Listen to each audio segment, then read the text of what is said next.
humans. I a continuació, per tancar l'acte, escoltem una interpretació musical a càrrec de la poetessa Mireia Calafell i la violinista Maria Roca. Moltíssimes gràcies.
Perquè la solidaritat també deu ser una mica això, un poema de Montserrat Abelló.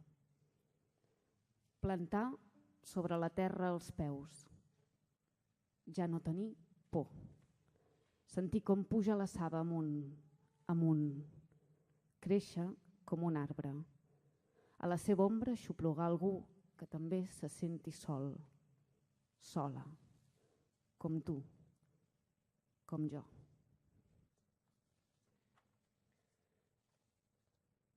I aquest és un poema que parla sobre el que és veritat i, per tant, té a veure amb vosaltres en tant que hi ha qui lluita en contra d'una certa idea de veritat o bé qui busca la veritat. Està escrit a partir del títol d'una obra de Joan Fontcuberta que es diu El món neix en cada besada.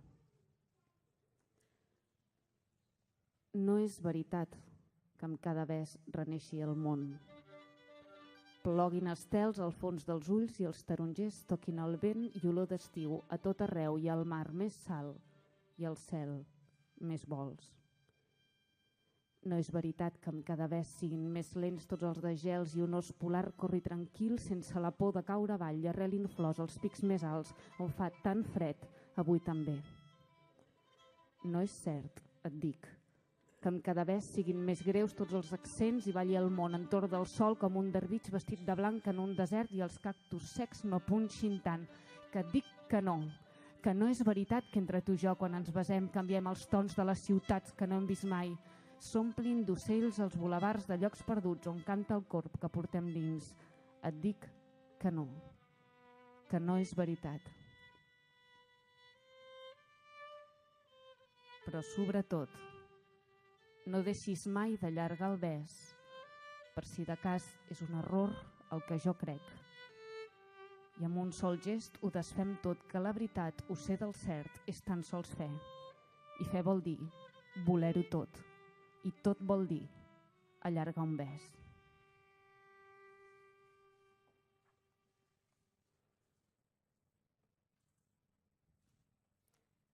A Catalunya Plural i als iaioflautes, un poema per vosaltres perquè ens protegiu dels llops.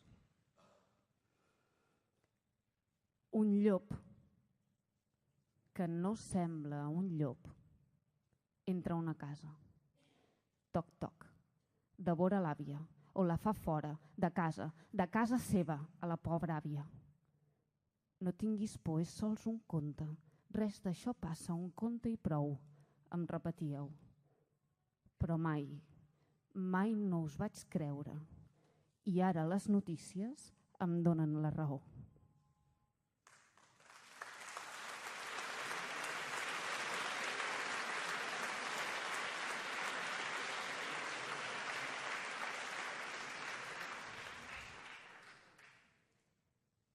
Per no deixar de lluitar contra l'amenaça d'una ciutat que cada vegada és menys nostra, Barcelona.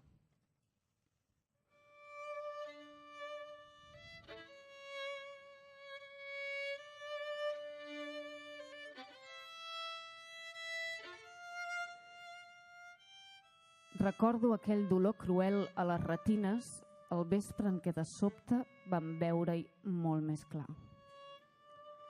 Va ser una coincidència del tot inexplicable. Primer se sentí un xís de 500.000 de veus i tot seguit en ràfega els flaixos de les càmeres. Quin mal feia la llum, aquella llum tan blanca que no deixava ombres, que tot ho il·luminava, com cridava la gent davant de la descàrrega. Després, clarividències. Vam saber la veritat d'aquesta ciutat nostra que és feta per als altres. Vam descobrir-hi claus als peus dels edificis, pilons de cartró i fusta, pots de pintura oberts i d'altres materials d'un decorat modern, cosmopolita. Recordo el teu ensurt i el to de la pregunta. Si tot és una farsa, tu i jo som figurants. Et vaig mirar com ara sense saber què dir-te i vam marxar en silenci, de la mà, com els enamorats que hi ha en una postal.